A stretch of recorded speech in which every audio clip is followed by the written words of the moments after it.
Well, good afternoon if you are on the East Coast of the United States. Good Yes. early evening if you are in the UK. If you are living perhaps in St. Petersburg or Omsk or Kiev or somewhere further east, today is your day. And greetings to everyone in Africa, South America, Asia, Australia, every place that we have listeners here at IDAGIO. I'm Fred Plotkin. This is Fred Plotkin on Fridays. And I do say every week that I'm happy to have my guest, and I always am happy to have my guest, but I'm particularly happy to have today's guest. I guess if you reach 92, you're allowed to be called legendary, but certainly Gary Graffman, pianist, pedagogue, teacher, author, guiding spirit of great pianists and conveyor of the spirits of the pianists of the past, is my guest today. And Gary joins me from his home in New York City. I join you from my home in New York City. But the way things are now, Gary, it's good to see you where you are. And how are you? I think it's wonderful to see you. And you're talking about different places of the world reminds me of my daily life because I have students who I'm teaching remotely, obviously, um, in Asia, Europe, and even the United States. Well, let's talk about that then to begin with. How does one teach the piano at a distance using technology? Well, I don't like the sound of Zoom for music, especially since it's in some places it's barely okay, but it might be some room in a small city in China, and it is unpredictable and so forth. So I do it. It takes longer, and it's old fashioned way, but I'm sort of old fashioned, I guess. I have them wherever they are send me um, the performance of the. Well, as a matter of fact, I'll be specific. Today, I'm working on the Gaspard de la Nuit of Ravel. A student sent that to me. She's in Taiwan. Um, this could be sent two ways by WeChat or just simply just normally on my iPhone, which doesn't have very good sound, of course. But then I use this, which is a Bluetooth speaker, and I attached that. And I listened to what she sent me. I might usually I even see them being playing, um, and I listen to it. And the advantage, of course, is that I can listen several times. And when it comes to the recapitulation of something, I can say, "My God, she did it so much better the second time than the first time." So I go back and listen to the first time again, and I write down my notes. And it's a large a large amount of writing is being done with bar numbers and stuff. Then I call, in this case, her. It's a girl, um, and um, and tell her, if she's not available now, which she probably isn't. We can meet later that evening, depending on the time. Because late at night is morning, of course, for her, and vice versa. So we make an appointment, and um, and we go over the whole thing. Bar 16. Uh, for example, Ravel ode crescendo. You made a diminuendo. Why? Except it's not quite talking about crescendos and diminuendos.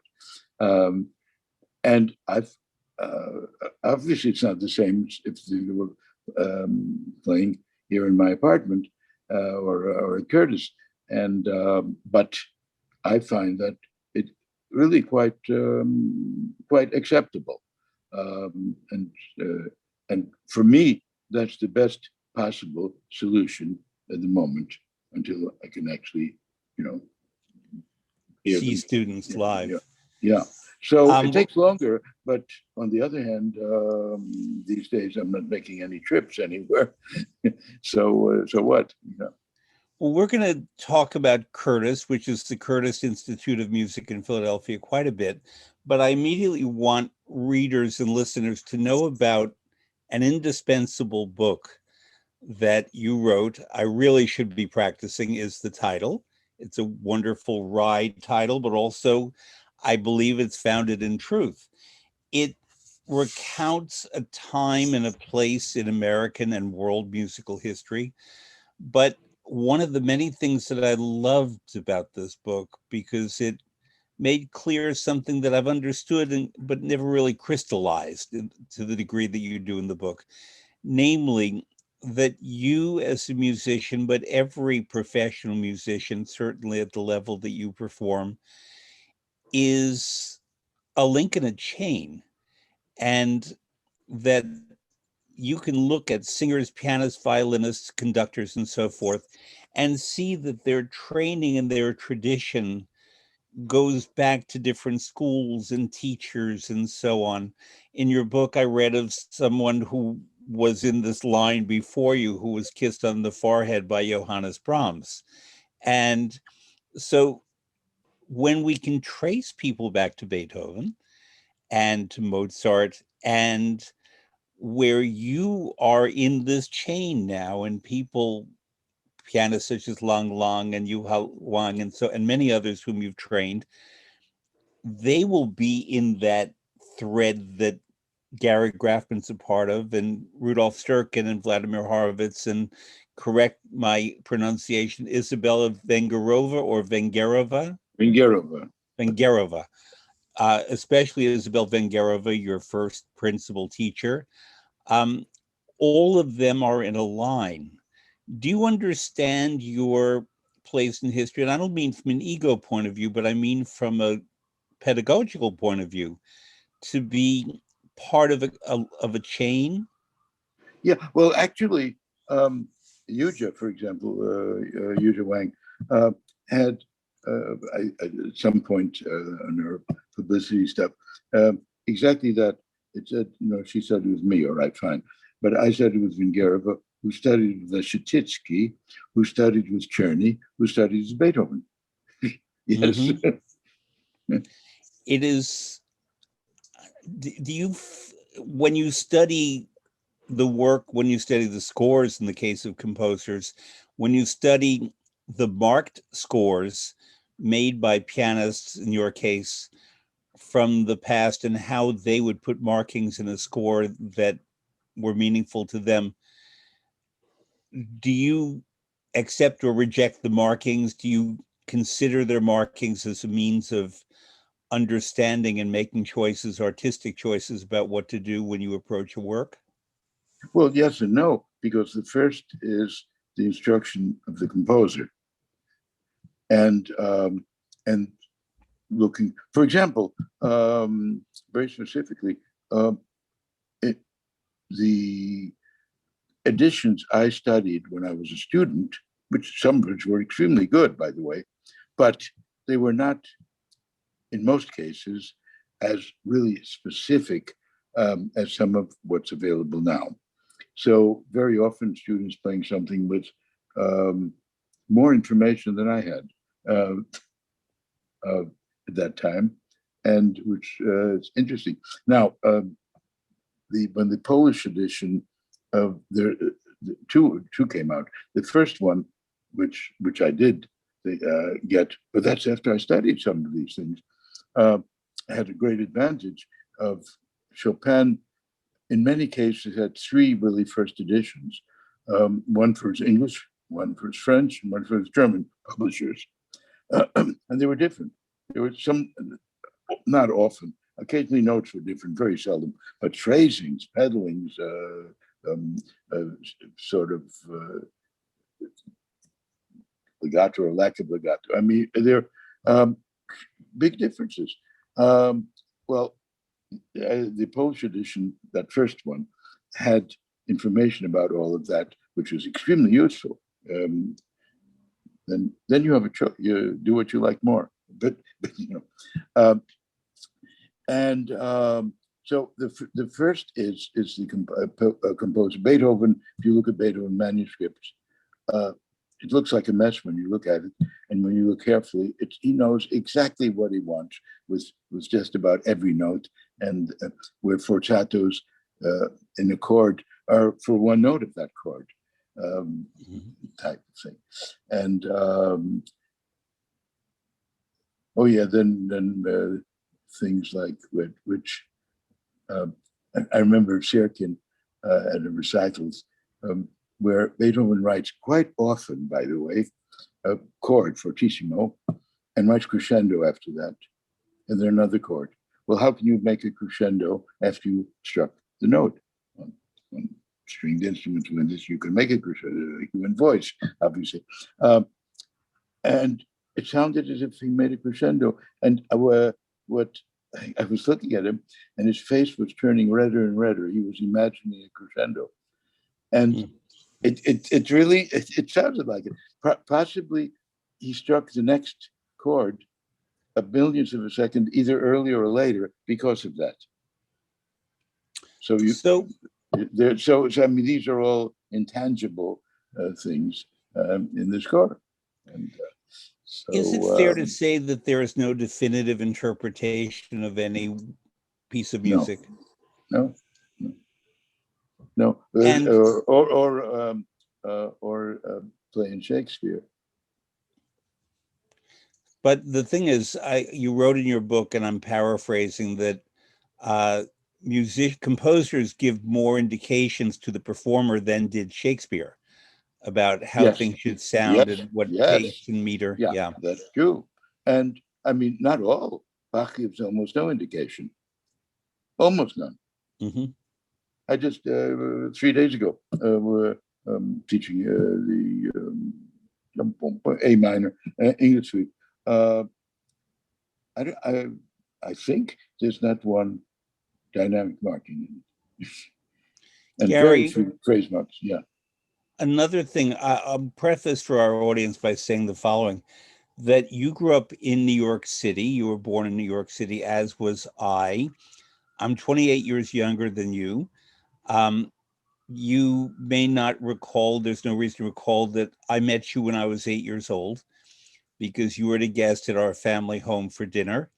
But as was the case at the time, I was the one doing the cooking while my mother and stepfather were entertaining you and your wife. And so therefore I came and went from the kitchen. I am a good cook. I was a good cook then. But I remember the conversations very well, and I remember listening. And you came to our home a couple of times. We lived at Lincoln Towers. And then I heard you in recital. And I'm trying to reconstruct whether you or Alicia Della Rocha was the first piano recital I heard, but they were more or less at the same time, around 1965, I would guess. And then I didn't see you again until we have a mutual friend, Dr. Anthony Yan, who joined me on this program in November. And who had dinner here last night with me. And that dinner there. Okay. Yeah. So therefore we have come to know each other again in recent years. You grew up at a time in New York City when what we call the Upper West Side, the area basically from Carnegie Hall and 57th Street, well up Broadway and Amsterdam and Riverside and West End Avenue, was chock-a-block not only with musicians, but music students. And you were part of a circle of young men, OYAPs, outstanding young American pianists, who studied with Vengerova, who went to performances at Carnegie Hall and the Town Hall, and Lincoln Center didn't exist yet, so therefore those were the theaters you went to.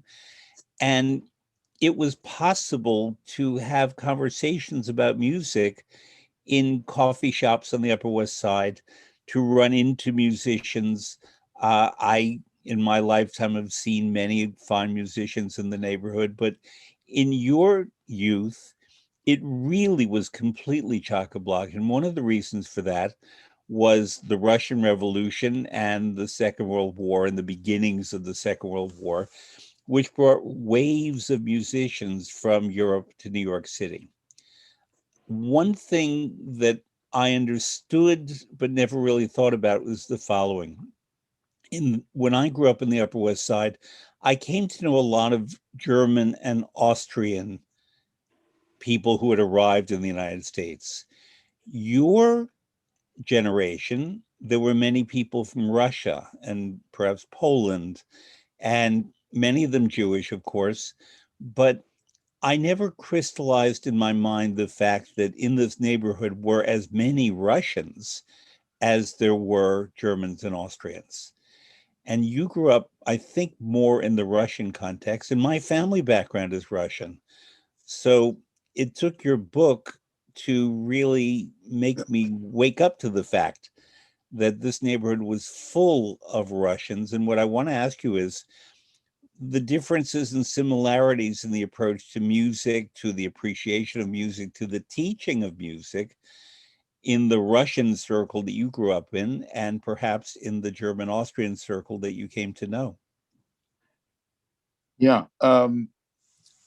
Well, my parents came from Eastern Europe, from Russia. My mother from Kiev, which is now Ukraine, was Russia then. My father from Vilna, or Vilnius, which was Russia at that time, by the way. It isn't now. In fact, they met in New York. Because of the revolution, but then because of the beginning of Hitler in the 30s, a huge number, even larger maybe, who got out in time. So we had both, which meant that this was the first time that in one country and one part of the country, it was actually, the Boston to Washington area, mostly New York, and some in Los Angeles as well. You got my best friends. You were talking about Oyats. Leon Fleischer, who just passed away, was 2 months older than I was. I was always kidding him about being older than I was. But he studied with Schnabel, German. Eugenie Stomin, Russian family, studied at Curtis, not with Vingerova, who was Russian teacher, but with Rudolf Serkin, German. We had this mixture together. So I was being influenced by Schnabel and Serkin while I was studying with a Leschetizky student and also studied with Horowitz, by the way. So we had everything. Obviously there were French as well, less. So there was a, when I made, this reminds me, I hadn't thought of that. When I made my debut in London, and I was in my middle 20s, I guess, early 20s, I got a good review, but that's not the point. Because I got many bad reviews too. Said that I represented, in fact, he put, the German school, the pre-revolutionary Russian school, and the present Soviet school, and that I represent the one. Yes. Okay, fine. It was very nice. In other words, he separated from the Soviet school, which produced no less than Richter and Gilels and rather nice pianists as well. So Richter, of course, had also a lot of German influence, but that's a different story. And so we had, it was no longer Russian. If you lived in the Soviet Union, and before that, like my father studied in St. Petersburg Conservatory, you were from that part of the world and you were studying with people also from that part of the world. And very little influence from others. In St. Petersburg, my father was in the same class with Heifetz, Elman, Zimbalist. They did not get much, I don't think, because of the power, the influence of the German school, which produced many great violinists too, and vice versa. Here you had everything, because your best friend at Juilliard or Curtis or wherever they were studying with somebody from a different school. So there was no school anymore. It was influenced from everything. Um, and that was pointed out in that review. There was a big article about that. And this is, Do you think it's possible to when I was talk in my about, 20s, which is a long yeah. time ago. Do you think it's possible to talk about a New York school or an Eastern US, Philadelphia, New York, Boston school of music making that combines these two big Well, that's what, traditions? well, it did. It did Yeah. in the United States. And oh yes, and I must say for composers, also don't forget Schoenberg and Stravinsky were in California, and many other. Hindemith was teaching in Yale. Um, no, there's so you could say that the school is, in fact, for the whole world now, not just in New York. It's no longer the Russian, the German. One tries when one plays that repertoire to have some thoughts about what Prokofiev was thinking about when and well, and so forth. So it's One of the many, that was true. yeah, Yes. one of the many things that I loved in your book, in part because my family a little bit overlaps yours, and that one part was from St. Petersburg, the other part from Kiev. But the degree to which you bring that old world, the pre-Russian Revolution world of how people studied, how people lived.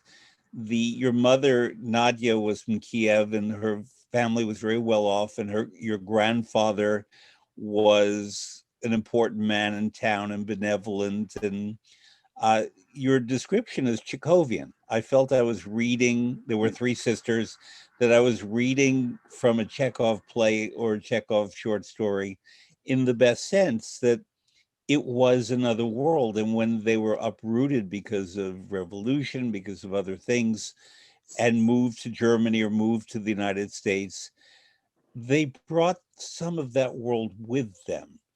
You write about, in your father's case, about sending sturgeon and food across the massive Russian landmass to relatives. And I was right there. And it's a beautiful thing to read. And I know that because you were not there as a baby, that this came to you from your parents. So was the old world very present in your home when you grew up in New York? Oh, very much so. I was very close to my grandfather on my mother's side from Kiev, and yes, it was an extremely wealthy family. And my mother, one of three sisters, they had three nannies. One spoke to them only in English, one only in French, one only in German. So they grew up speaking those three languages in addition to Russian. Um, uh, uh, he became politically very famous. He was, as a matter of fact, the sort of the representative of Ukraine to England, like an ambassador, during the short time after the First World War, which lasted almost 2 years, I think, when Russia they had the revolution, but Lenin had not taken over yet. There was a constituent assembly, and with a real election. Chernov was the president or whatever it is of the Constituent Assembly. In fact, I met him when I took walks with my grandfather when I was young, very young, and suddenly he embraced somebody, and it turned out to be this person. So he won a very important case, became famous for that, and then moved with my mother when Lenin took over completely, moved to the States. And my father, on the other hand, was the oldest of four children. And at 14, he was accepted at St. Petersburg. And well, to make it short, he eventually made his way east, as far east as you could go in Russia, and ended up in Harbin, which he became the concertmaster of the orchestra, which was 100% Russian. mostly Russian Jewish, who also, and anyway, eventually lived in Shanghai for a while and came to America. His first job in America was concertmaster of the Minneapolis Orchestra. About your father, I read that he trained many of the concert masters and violinists in orchestras in the US and elsewhere. You grew up in a home where your father was a very fine violinist. Violin was not your instrument. I know that you had a brief stab at it, but then moved to the piano. Growing up in a home that is so completely musical, is the first language of the home, your home, music? Or was it Russian or English? Or did you, and I mean collectively, mother, father, son, move among these different languages and forms of expression? My first language, although I was born in New York, was Russian, because my parents spoke Russian at home. And and of course I heard music all the time because he had violin students coming in and out all the time. And yes, some who eventually became concert masters and so forth. Joseph Gingold is one of the great teachers. He was concert master from Cleveland. The first time I played in Cleveland, he was there. And then he went on to Indiana and spent his whole life being a super teacher there. And, but yeah, one thing about going into Curtis when I was 7, and one of the reasons I think I got in was because of my Russian and speaking only to my parents and to their friends. I was used to using only the familiar, the equivalent of tu in French rather than vous, the equivalent in Russian, tu instead of ve. And so when I went into that room, don't forget, when you're 7, you're not especially scared of anything. And when I walked in for my audition and I saw, well, there was familiar Vingera. My parents knew her, so I knew her. And there was Joseph Hoffman, who was my idol. And there were other people who I didn't know at all. And so I walked right up to Hoffman and told him how happy I was to meet him, that I had all his recordings, but I used the familiar tense. This little tour talking to this great guy. So they all burst out laughing. I mean, and I didn't know why they were laughing. Let's talk about Curtis. Curtis Institute of Music in Philadelphia was founded in 1924, and I read up on it and I found out that the acceptance rate at Curtis is 4%, making it one of the hardest. Not in piano. It's closer to 2%. 2%, okay, Yeah. Which makes it practically the hardest school in America of any kind to get into. Is it still full scholarship for any student? Oh, who's yeah. admitted? Yeah. It's full scholarship. The only difference is that more people are sending, the entrance. There were so many that we started only a small number of years ago to have pre-auditions where they send tapes or however one does it these days, and to whittle it down to 60, around that number, which is a lot. But it's been around 120, 130 these years. So it's whittled down to that.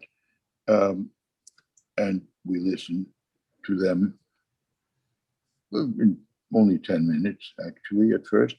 And even if it's somebody who obviously had no chance of making it, but after all, they came from Taiwan or Finland or anywhere in between. So listen, and then decide how many of those, aiming for around 20, to come to the finals where we could listen for as long as we want to all of them. And here's where the problem is. We can only take as many as the number who graduate. And we've had an average of 18 piano students during, I don't remember the numbers in the old days when I was a student myself, except it was around that, and in between times. But I started to teach at Curtis in 81 and became the head of Curtis in 86. So from 81 till to the present time, there are only, could be 2 people, could be 3, could be 4, usually, but usually 2 or 3 who graduate out of 18 in any one year. So we can only take that number. We could take one more or one less, depending on how they play. But usually the result is that they're, of the 20 who are fantastic already, because they're 20 out of 100, 125. And almost all of them are going to get a scholarship somewhere, anyway, because obviously they apply to other schools besides Curtis. And there are 5 fantastic ones, we think, and we have room for 2. So it's, it's kind of, well, then you have to give, it sounds artificial, but you have to do it, you give numbers. One person gets half a point more than the other, and so that other one, unfortunately, can be taken, even though we would love to have that other person. And when the entry comes in, all the instruments, but it's in piano that it's the smallest percentage. When I said it's more like 2%. The average, the school as a whole, it is 4 or 5%, whatever. When the entry comes in by a recording, by a video, do the judges, I'll use that word even if it's not quite the correct word, look at the video or just listen to the performance? Well, these days you can look at it as well, but that has no effect on anything as far as we're concerned.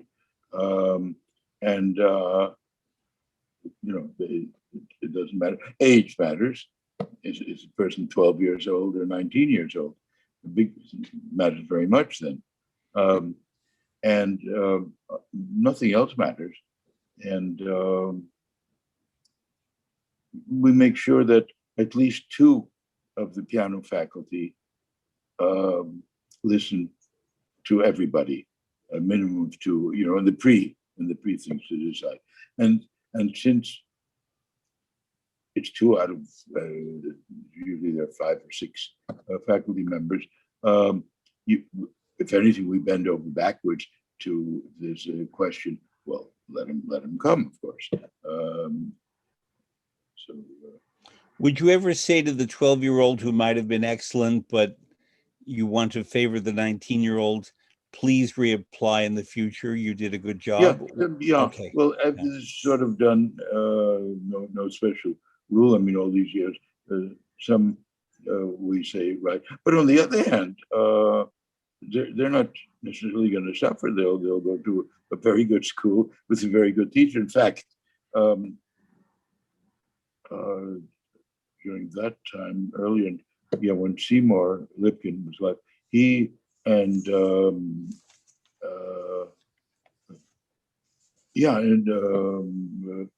Robert McDonald were teaching, Seymour's no longer with us, but Robert McDonald teaches at Juilliard as well. Claude Frank was teaching in Yale as well, so that's for the older ones who were old enough to go to Yale. So that was not for the 12-year-old, but it could be for the 19-year-old.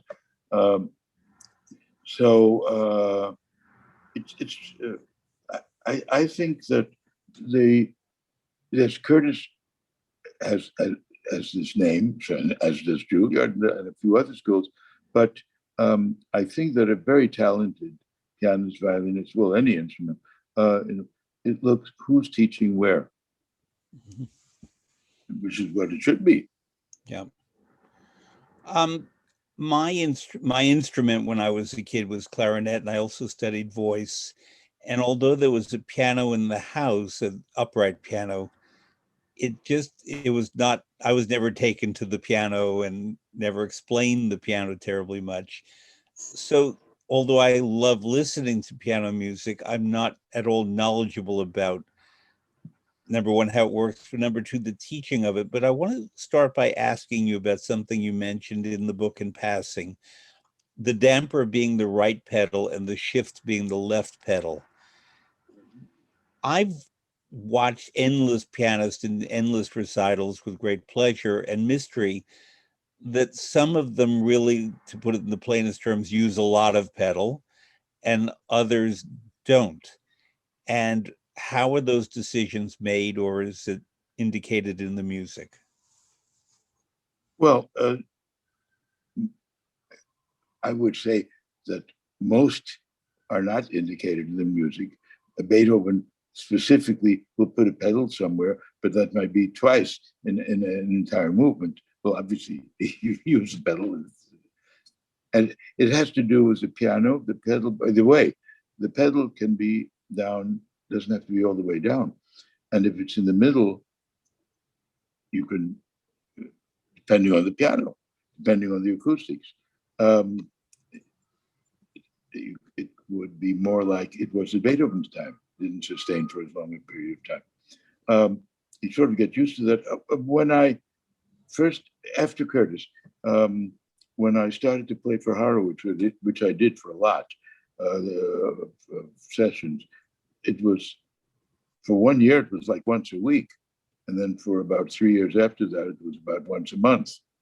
One of the first things he told me, maybe on the second time I played for him, was that I'm pedaling as if I'm in my living room. And I said, well, that's where I'm pedaling, yes. He said, in a big hall like Carnegie Hall, you maybe a little bit more. You just take that into consideration. So things like that. Then also, if you're playing in an auditorium that sounds like the interior of a church, then you use less pedal. Mm-hmm. But you that has to come automatically to your ears, not to make decisions. Just you listen to the sound and you lift the pedal up or down accordingly. Would you explain, because I genuinely don't know, the damper does what and the shift does what? Oh, yeah. Okay. The right pedal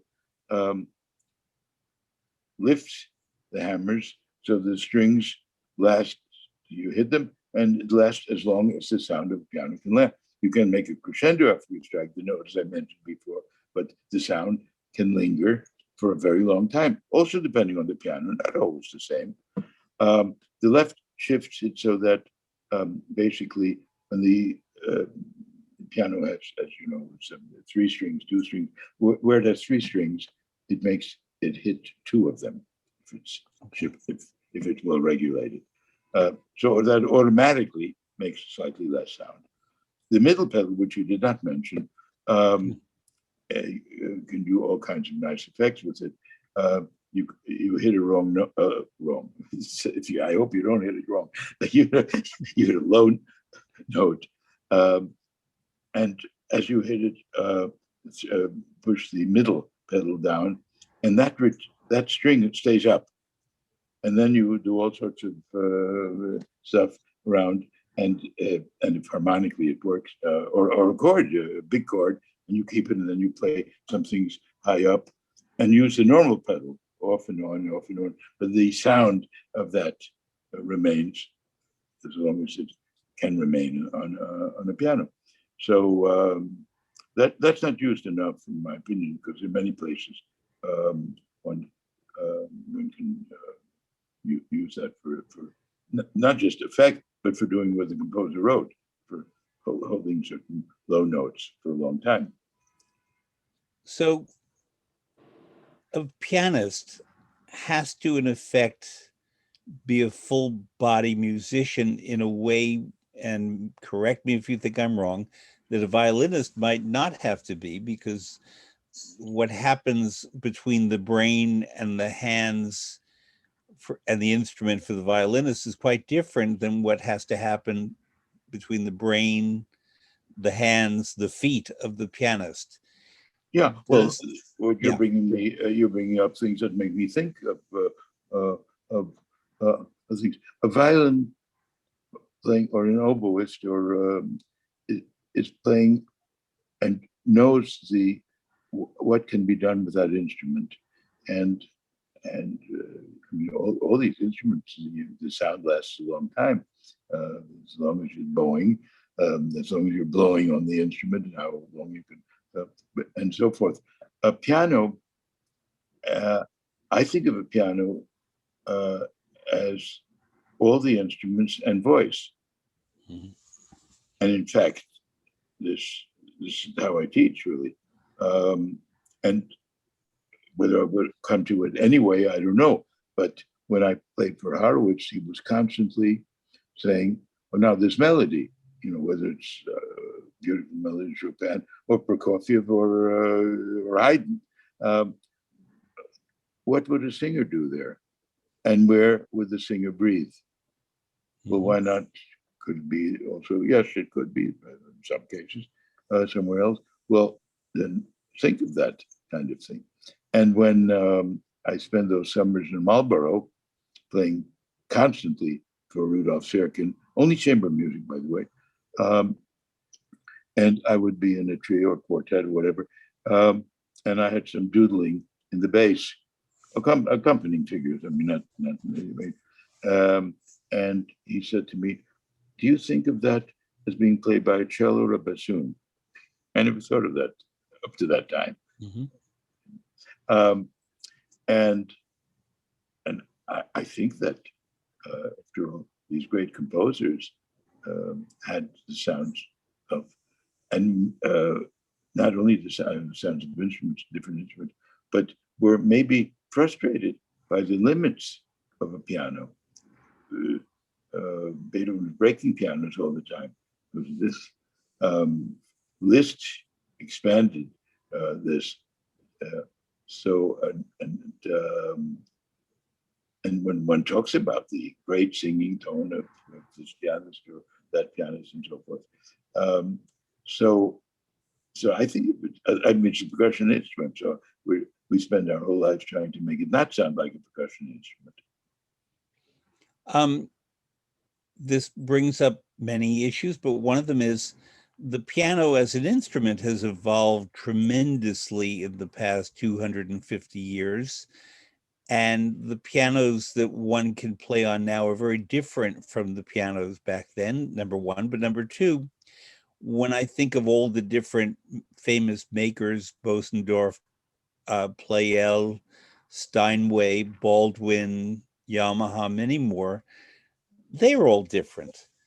And how does number one, when a pianist can make the choice of what he or she will play on, how is that choice made? But number two, let's say that you arrive in a city and the available piano is not the make or the style or whatever that you are accustomed to.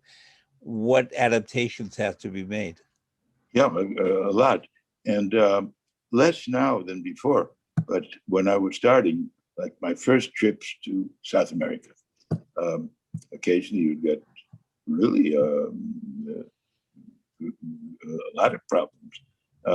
It might be looks like a beautiful Steinway 9-foot, but nobody knew how to take care of it. Yeah. By the way, Eugenie Stillman, Leon Fleischer, and I got instructions at Steinway by the main technician at that time, Hupfu was his name, and on how to do minor things, like if you have a piano and one hammer sounds so percussive or dull, how to make that hammer less percussive or less dull by doing certain things. And so you unscrew the thing and you pull out the thing. And so elementary things like that we could do, and not for all 88 keys, but to redo the piano. But if 2 or 3 things stuck out, if one note remained out of tune, even after it was tuned, we had the equipment, and so we traveled at that time for a number of years, not for all that long, with in our suitcase was a little kit for Huh. amateur piano fixtures, which Huh. we were. So we did learn a little bit about that, but yes, occasionally the bad piano. I mean, sure that happens, or even a piano that theoretically is good, but so brilliant in an unpleasant way that you can't do anything about it. That happened less and less and less and less, and because there are good technicians now all over the place, and so anyway, that's. But yeah, of course, that's a major problem. Better, I don't know if it's better a major problem or a minor problem, but my father was a professional trombonist, but when he decided not to do that anymore because he didn't like traveling so much, he wanted to stay home with me, he became an excellent piano tuner.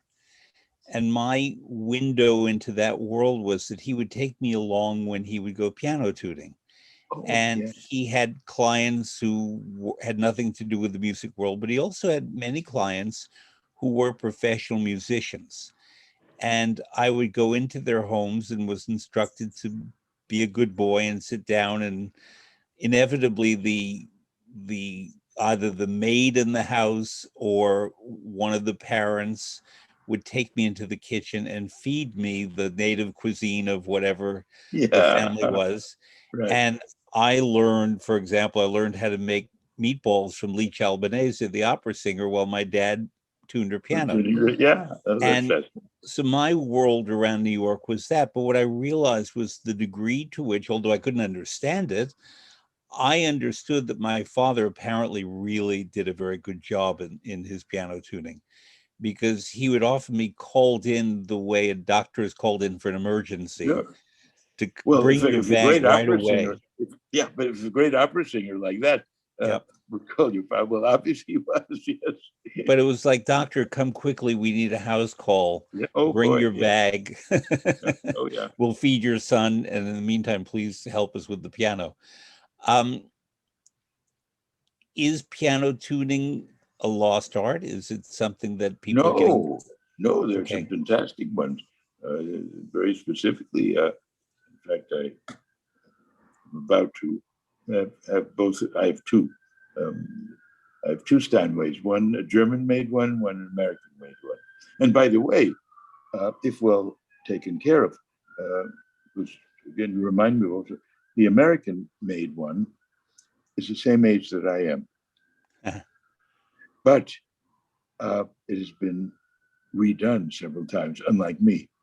So and and when students would come here, um, especially the first time or second time, they would try both and decide which one they want to have their lesson on.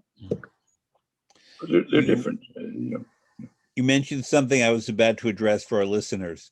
Steinway, the company, was in Germany, but rather early on, they came to New York City, and very specifically the borough of Queens, and very specifically the area that's now called Astoria, because there was a forest there that had wood that was especially congenial to the making of the pianos that they wanted to make. And it was, in a way, the first company town in the United States. There is Steinway Street, and there was housing and medical care, sort of in the German model, but installed in New York City. And there were beer gardens and meals and company events and so on. And it was a company as a family. yeah. And I knew the family extremely well, and talk about them, please. yeah, well, there was the grandmother, Udi, we called her, but her obviously not a real name, and all her sons. They were mostly sons, but there were two girls as well. One of them married Skylar Chapin, who became, among other things, my manager at Columbia Management for a while. I mean, he was sort of young still in the lower ranks of that, and then went to Columbia Records, where he became the head of Masterworks, and participated maybe more than anyone else in who will record what with which orchestra. And then at Lincoln Center, he had, great deal, put on series there. So I was very close to that. I still am. The children, it's of course owned by, it was sold, but in fact, I was just there recently to do some master class or something there, and I was very honored by the room in which you choose your pianos. It's a wonderful room, all these Steinways lined up, and an artist might choose for a concert, or orchestra might send somebody, a pianist who plays often with that orchestra, to choose a piano for the orchestra and so forth. And it was unbeknownst to me. I mean, when I came there was a big ceremony which I hadn't known about in advance, and it's now called the Graffman room. So I think this explains to me now the link of how I met you back in the 1960s. My stepfather worked in artists and repertoire at Columbia Records, and my mother was for a while Schuyler Chapin's assistant at Lincoln Center. Oh my God! And I knew Schuyler as a kid, but then knew him more when he was at the Metropolitan Opera, and I later worked at the Metropolitan Opera. He was the head of the Met for a while. And yes, his sons are very active in the music world and friends of mine. And I mention this not in any way to drop a name, but the fact that there is a fabric of people, whether they're in front of the public as you are, whether they are administrators, whether they are audience members, whether they're the patrons who often open up their homes and create salons and fund younger artists, or give them the first opportunity. You live not too far from where a woman named Alice Tully lived, and Miss Tully, as she was known, would open her home. And I remember that she had a young singer there one day when I was a younger man named Jesse Norman. And Miss Tully was an advocate for Jesse Norman. And this whole world that, for the most part, happens in a range of about 2 miles, 3.5 kilometers. There is this critical mass of people in music, even now, but much more when you were beginning. Do you feel the difference in the critical mass between when you were beginning and then when you became prominent and what we have today? Is it different? No, what you're saying is right, but you you don't realize what you just said about Jesse Norman. Because of my problem having to use a walker and so forth, I need help. And there's a nurse's aide who comes here, and she works for Jesse Norman. Ah, yes. I know who she is. Okay. That's what I mean about the small world. And by the way, I live just not just central. If I look out of this window, across the street, catty corner across the street is Carnegie Hall. Mm-hmm. So I'm right in the middle of everything. Yeah. And there was a woman who lived in your building who I knew named Helen Coates. Oh yes, who was we know about Helen. Everybody knows about Leonard Bernstein. Not everybody knows about Helen Coates. Yeah. Would you talk about her? In this building for a long time. When he conducted across the street, when he conducted the Philharmonic in Carnegie Hall, he lived here. And was Helen his teacher, his secretary? What did she do? A combination of things. Not really teacher, but more than secretary, and helped. Everybody wanted to see him or this, so she helped with that in a very nice way, as a matter of fact. And so I guess she moved here when he did, and then when he left later for somewhere else, she remained. Mm-hmm. Yeah, I remember, because I've been in this building, God, I know, 50, 60 years, something. since it became, when they were going to tear down Carnegie Hall, at the same time they were going to tear down this building, build an office building instead. Uh-huh. And when it became co-op at that time, exactly at that time, that's how we were able to get into it. So that was around 1960 that they were going to tear down Carnegie Hall. The Well, reason being, I'm bad with dates, but whatever date that right, was. but I'm explaining to our listeners that the reason that they thought to the insanity of tearing down Carnegie Hall, which opened in 1891, with Tchaikovsky conducting, and every great figure played there Exactly. since, was for so-called urban renewal, and they were going to build a parking lot or an office building or something. But the reason was they were building Lincoln Center, and the New York Philharmonic, which was resident at Carnegie Hall, was going to live at what was then known as Philharmonic Hall at Lincoln Center, which acoustically turned out to be a disaster, but that was unrelated to the Carnegie Hall issue. It's that in New York, we unfortunately have a tendency to allow treasures to be destroyed in the name of real estate and profit. The old Metropolitan Opera House came down, and many other buildings came down. The Harkness Theater that I used to love on 63rd Street, Well, Penn Station. Penn Station, that I not so much as a concert hall, but Exactly. as a magnificent temple of what is transit. there is terrible now.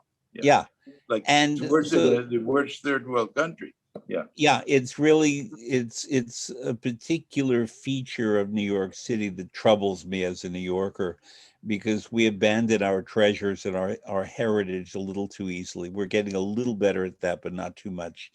Gary, I'm going to completely switch gears because there's a gentleman I would like to talk to you about whose family in Trieste I knew, but I never knew Pierre Weiss. But I knew other members of the Weiss family in Trieste because I have always spent a lot of time in Trieste. It's a city I love. Would you, he was such a wonderful figure in your book, and I know of him, but I didn't know him. Would you talk about Pierre Weiss? Yes, with great pleasure. He came here as a refugee, actually, with his family. I think he went to school when Mussolini took over. I think they went to Switzerland for a while, because I remember his telling me that he was in the same class in school with somebody his age who became the leader of Thailand, the king of Thailand. Mm. Yeah, and then I think for a while they lived in London and came to the States when he was around 12, but I'm not sure. Again, I said I'm bad with dates. And started to study piano with Vingerova privately. Okay, and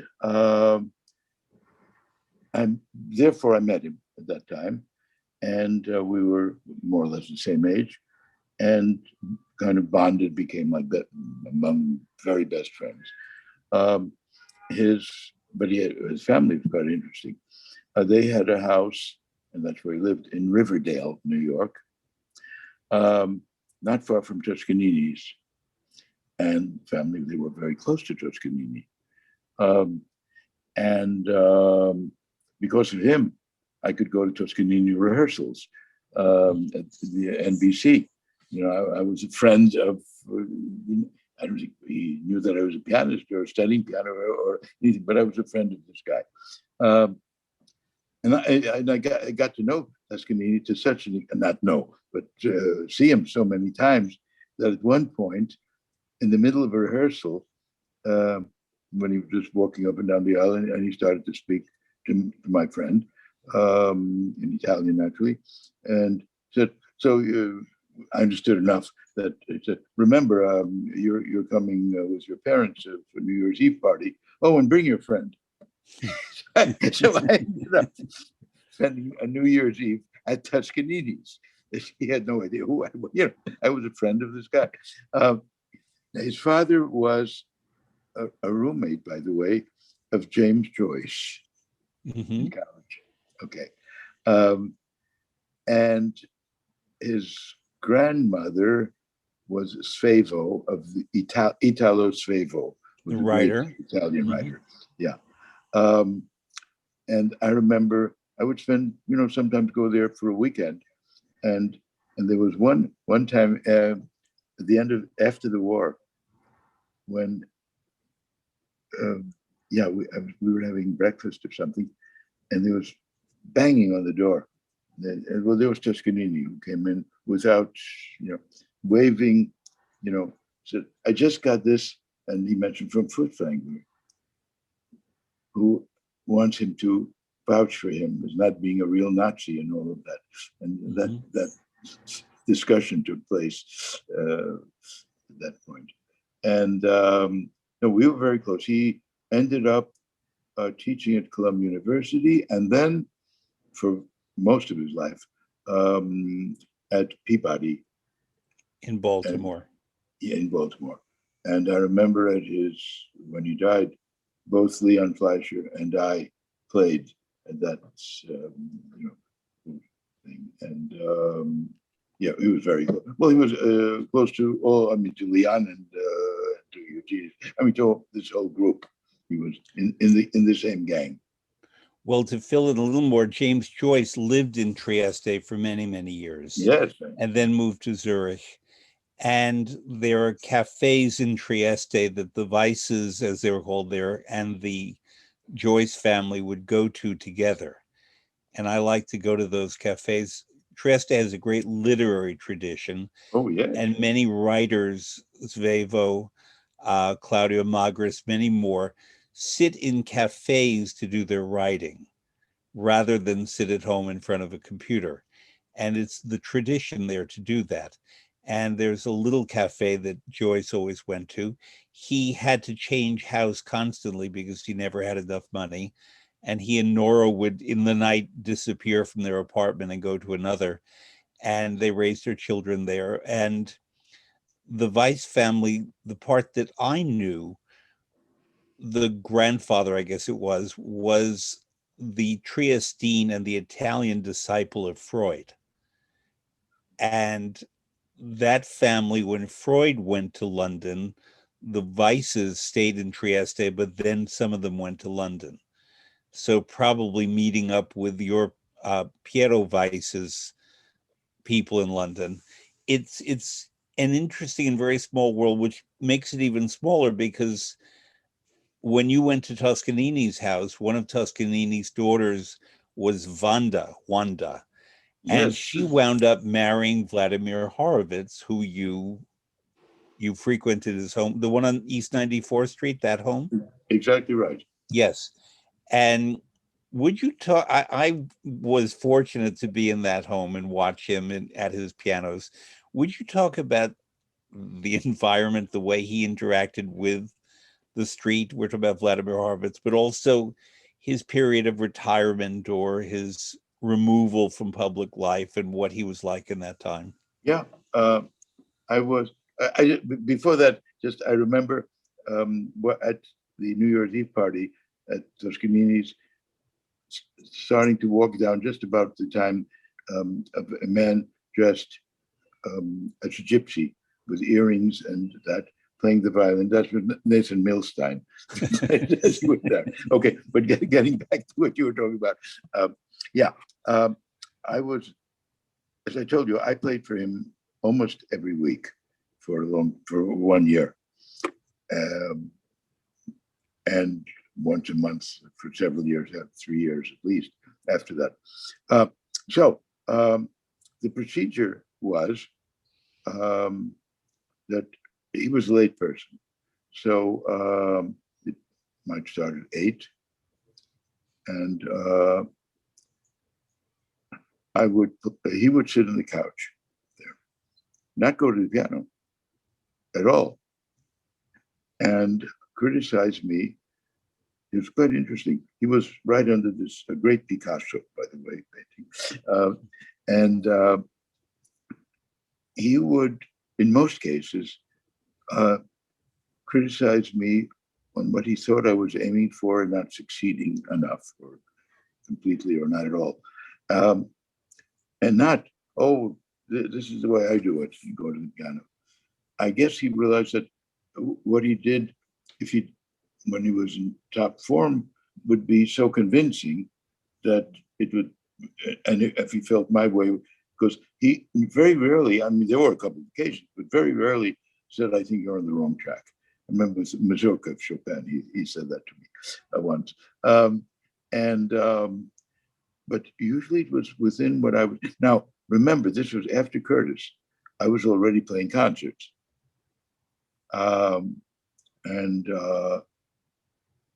Which I don't think mattered to him. I think he would have said exactly what he wanted to say anyway, naturally. And so this would go on till maybe almost 10. Then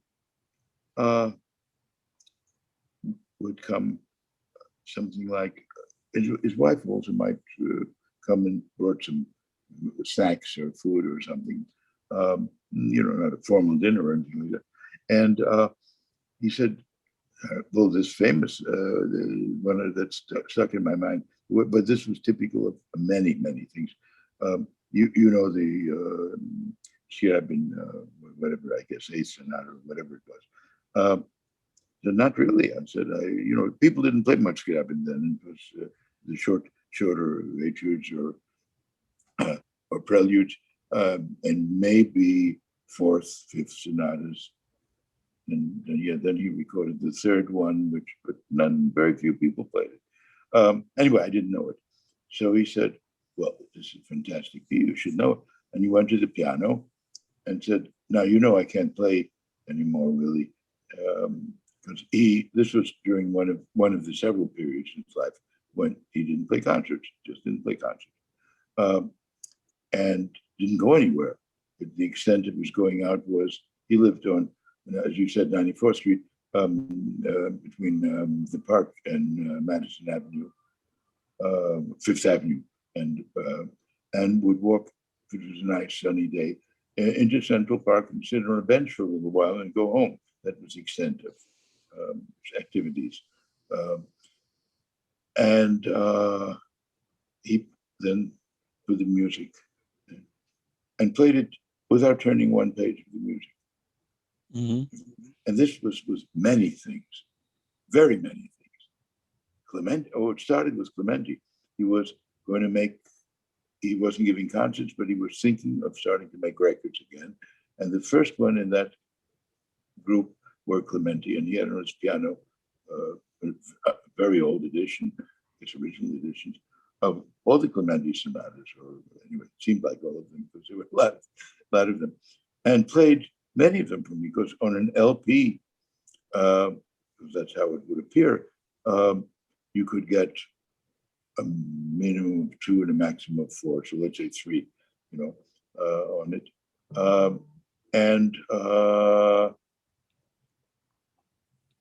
Now, he didn't want my advice as to which, but he just wanted to play the different ones through to see how he felt about it, Mm-hmm. and so forth. And this went on all the time. Sometimes even asked my wife to come over, maybe after I played. And he wanted to, since he wasn't going anywhere, and he liked gossip, by the way, so he wanted to know what everybody was doing. So I had to phone him, by the way, every day. And I think it was 5 after 6. That's important. 6 is the important thing. He listened to the news very diligently and read a great deal about them. He had very real opinions about what was going on. But WQXR, which was the music station, on the hour for 5 minutes had the latest news. So I had to call him not at 6, because he was listening, but 5 after 6, and tell him after the normal, how are you type stuff. What did I do? Whose concert did I hear? How did so-and-so play? What's my opinion of, he wanted to know, who's going with whom, who broke up with whom. Mm-hmm. He wanted to know all details about everybody. And so it was quite an interesting time at that time. Yeah. you triggered something when you said Vanda would serve snacks. Vladimir, had a very strict, you could almost say crazy regimen of wanting basically the same meal Oh every yeah, day. boiled beef Oh, was then the that's meal. different. By the time I came across him, he was having Dover sole, steamed asparagus, and a baked apple every single day. And often I wound up being the person who prepared that meal for him. But maybe, And yeah. Oh no, I want to hear that. But maybe, what year are you talking about? the 1980s. No, that's after. That's way, way, way after me.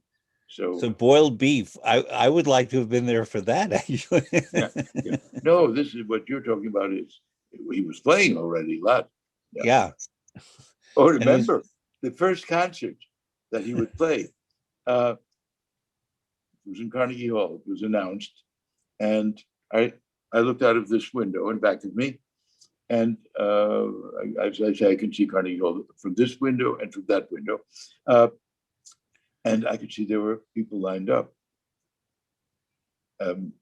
On Sunday, the box office was opening on Monday. This was Sunday afternoon. So there were already people inside lining up. So these were the outside people. And I called and I said, I could see 22 people right out of this window. There's long silence. Fonda told me there were 30.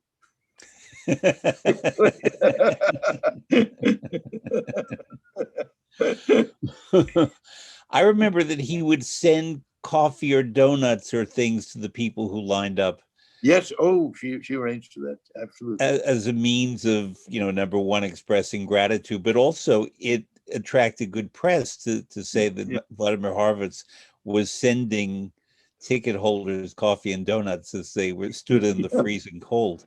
Now, maybe he was different in the period when you were with him, but by the time I came to know him, it was because he would do concerts at the Metropolitan Opera. And I was the responsible person for that. And he would only perform at 4 p.m. on a Sunday.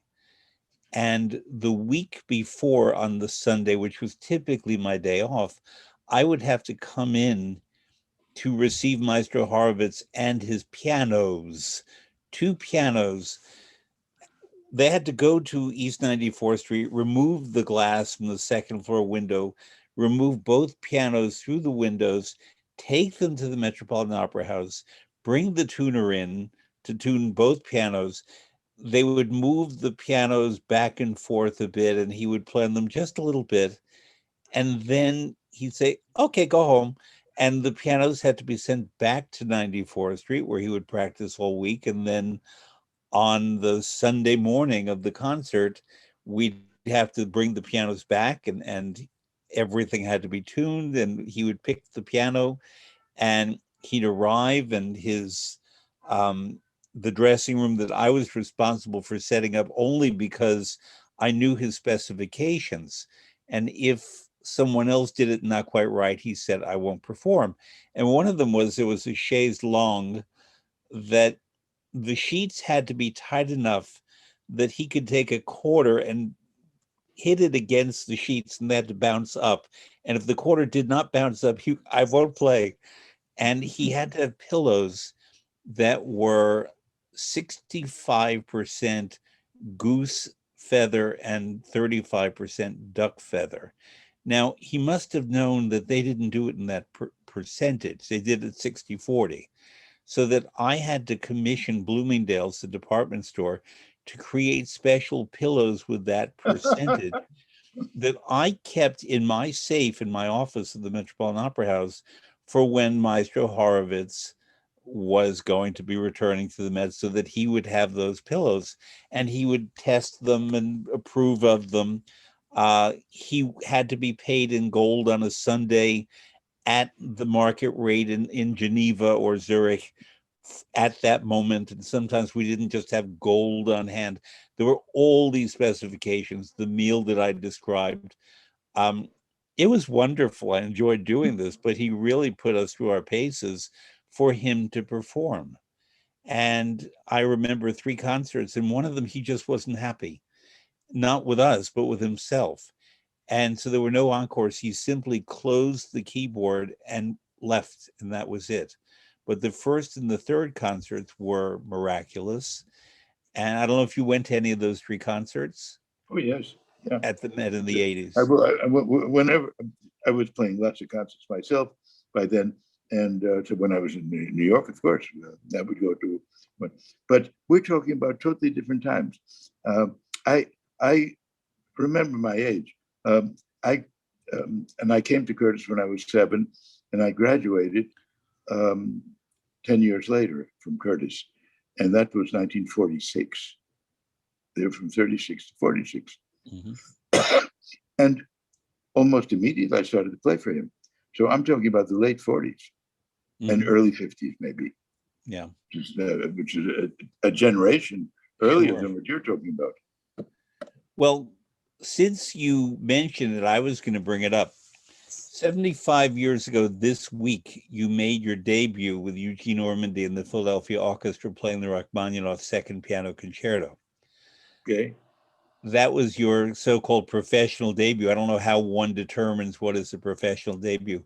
Talk about Ormandy, the Philadelphia Orchestra, and the experience of making your debut that way. Yeah, that was, I guess, the first time I played was a super major orchestra,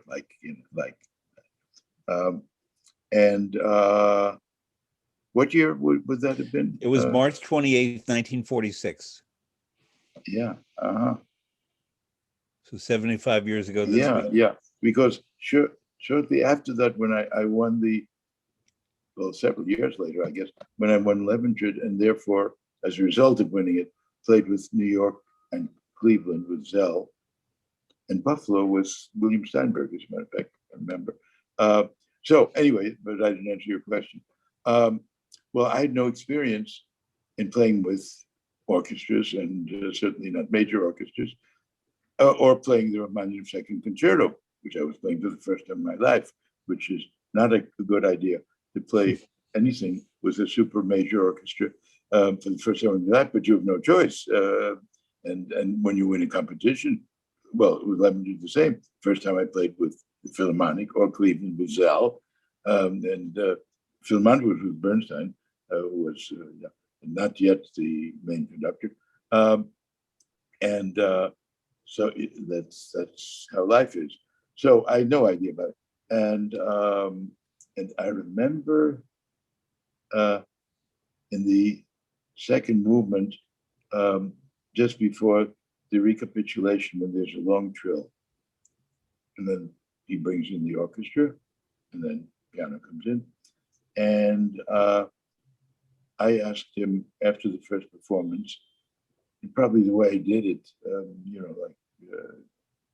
maybe not, that would you mind maybe doing the,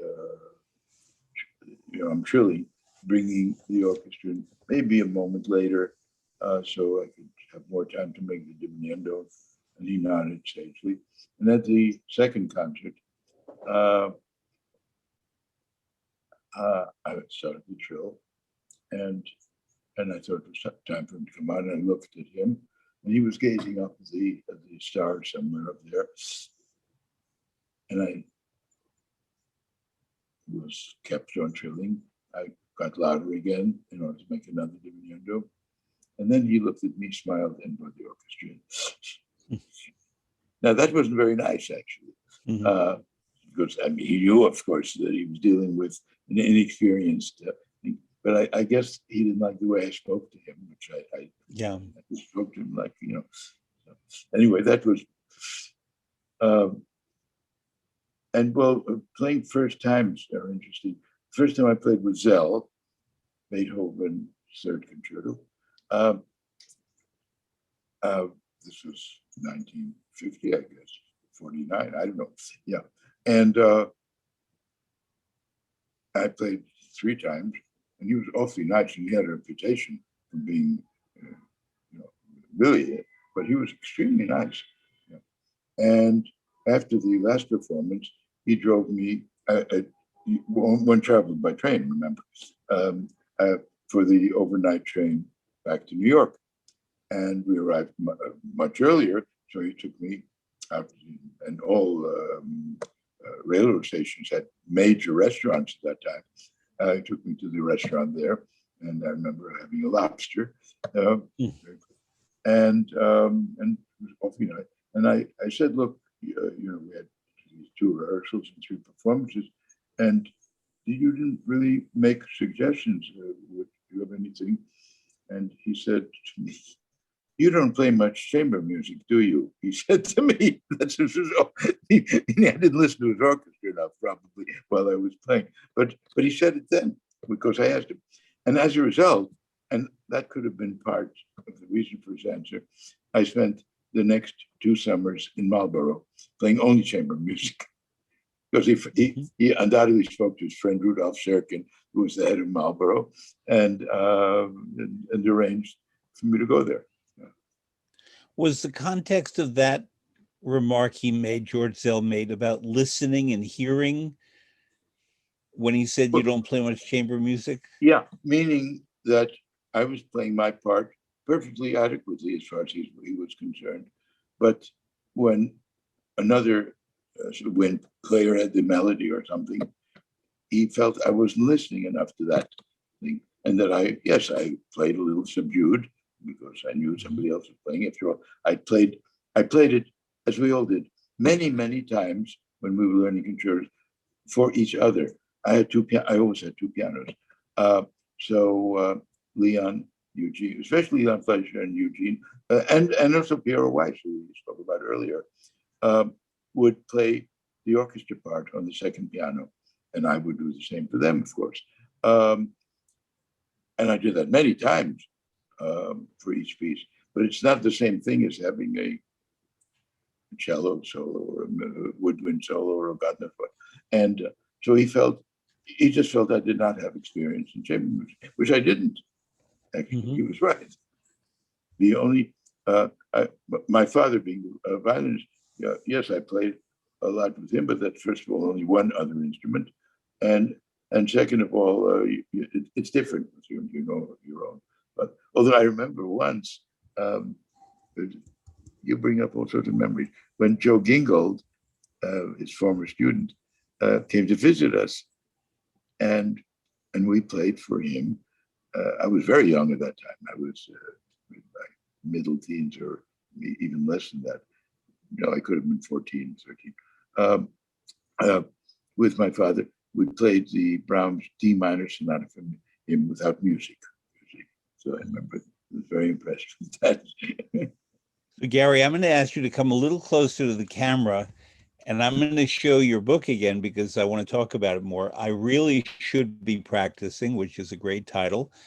You made so many, to me, eye-opening, ear-opening, thought-opening comments in the book and I'm not a musical virgin at all, but what I love in part about this kind of work is that we keep learning. Michelangelo, at the age of 82, wrote a comment on a letter, "Ancora imparo." I'm still learning. When he was 82, and that's one of the things that I love most is this learning process. And the comment that really just stopped me in my tracks, and I had to put your book down and think about it for a while, was that you said that soloists, such as pianists and violinists and cellists, get to practice in private and make mistakes. Conductors don't have that privilege. Conductors, it's all out there in front of the orchestra, in front of everyone, which is true. And I never thought about it. How are there conductors who were, in your experience, better at accepting the errors, and were there others who really? Does this affect conductor behavior, I guess, is what I'm asking. Yeah, but of course, the conductor doesn't play a wrong note. Yeah, so there's a difference. Also, no, but you right away saw the difference of a conductor who was trained, as they was in Europe all the time, in opera before anything else, which is the most complicated of all. And most play the piano, not all, but I don't think that Toscanini was one of the greatest conductors. I mean, he was a cellist. And I don't know whether he played the piano, frankly. I should have asked Horowitz or somebody. I just never thought about that. But most play the piano and some quite well. And so forth. So, but this, yeah, by the way, I really should be practicing is the title of one of the chapters. And when I sent the part of the book to Eugenie Stoneman, who was sort of not completely in favor of my writing a book, actually, and as we were looking for a title, and he said, the head of that chapter said, that's what you're always saying all the time. Let's meet at 7 o'clock for dinner, he would say, because I lived on 97th Street, as you said. He lived on 71st Street. And we'd meet halfway and have dinner somewhere.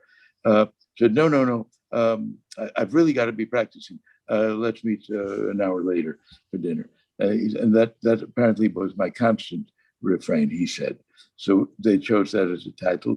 Now, this book was translated into some other languages, and mainly into Chinese, but in both, well, in Chinese it's Fantizi and Jiantizi, which means what they call Jiantizi, Fantizi means sort of fancy writing. That's the old way of writing Chinese characters, which is the way it's done in Taiwan and many other places.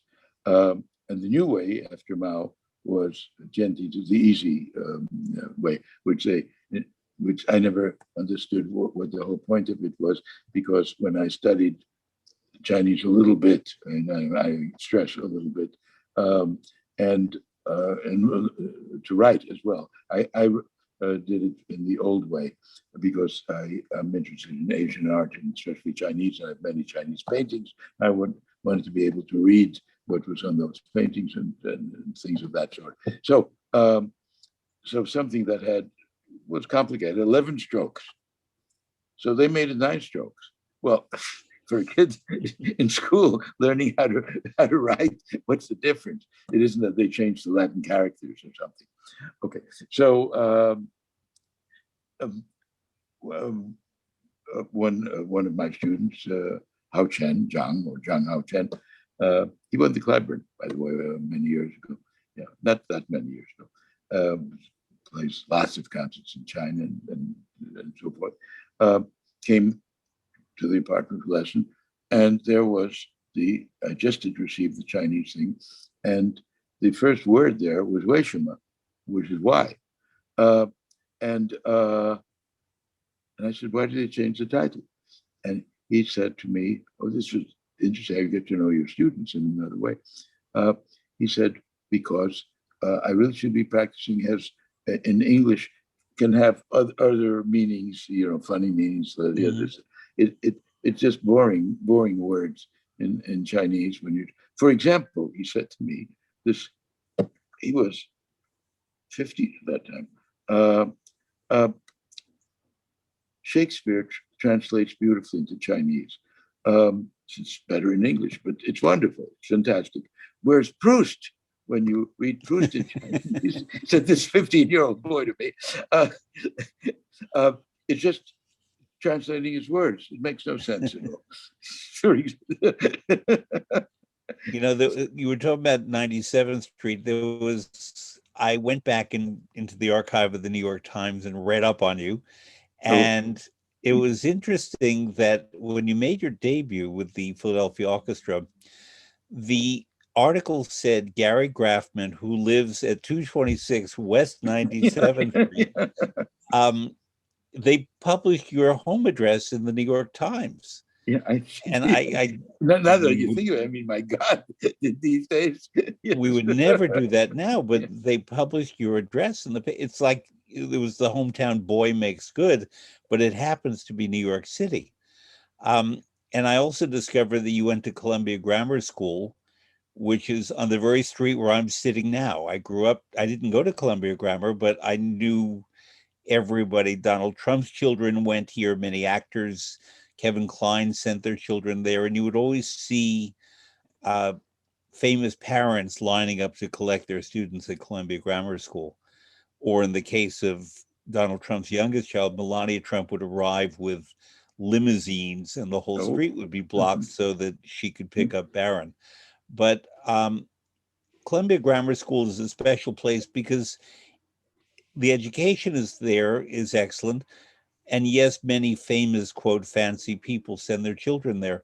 But there's a degree of egalitarianism that I sense in the students, and they're good kids. I see them on my block all the time, and they come to the sandwich shop on the corner, and they're all very bright and interesting and polite. yeah.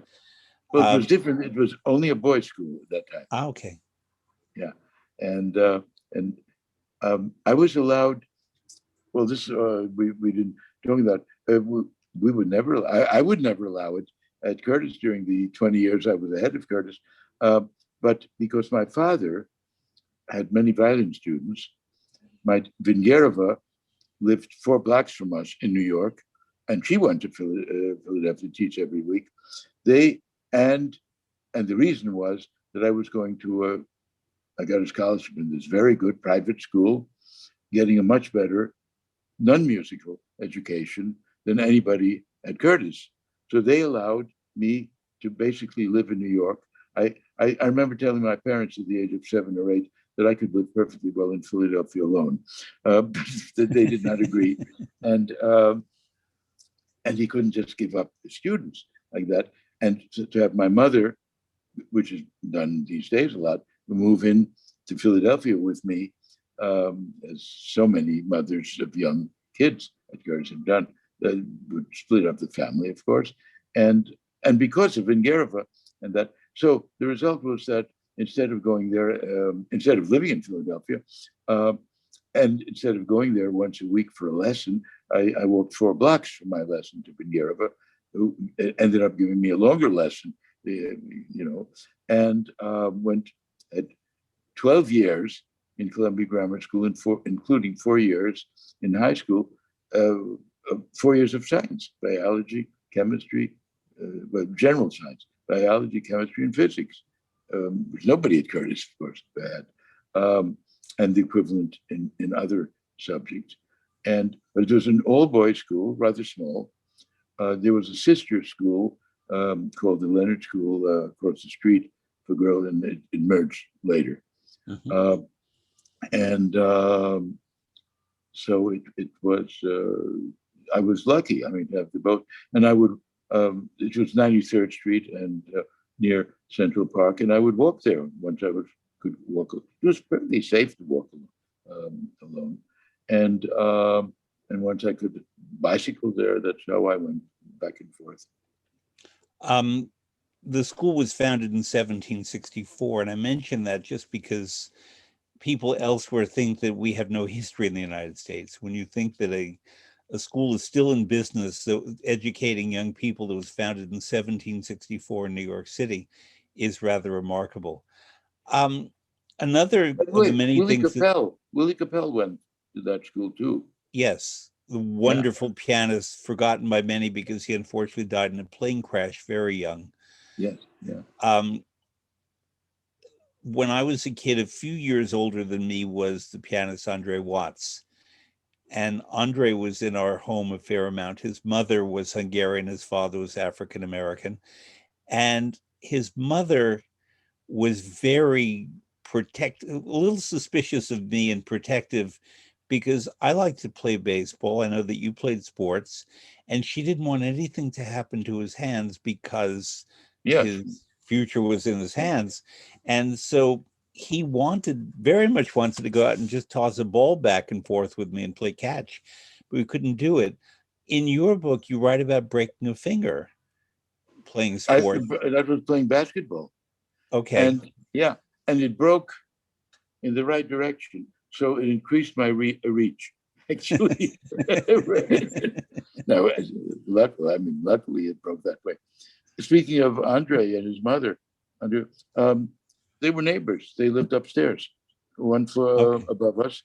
And I remember my wife once going to the elevator and hearing that he was already in the second movement of the Wanderfantasy practicing. And she came and said, he's already when you're still in bed. I said, well, I'm old. But again, this factor of these buildings in New York City, where Leonard Bernstein was in that building and Helen Coates was in that building and you were and Andre Watts was. I remember when Andre made his debut at the age of 16 with Leonard Bernstein. Yeah.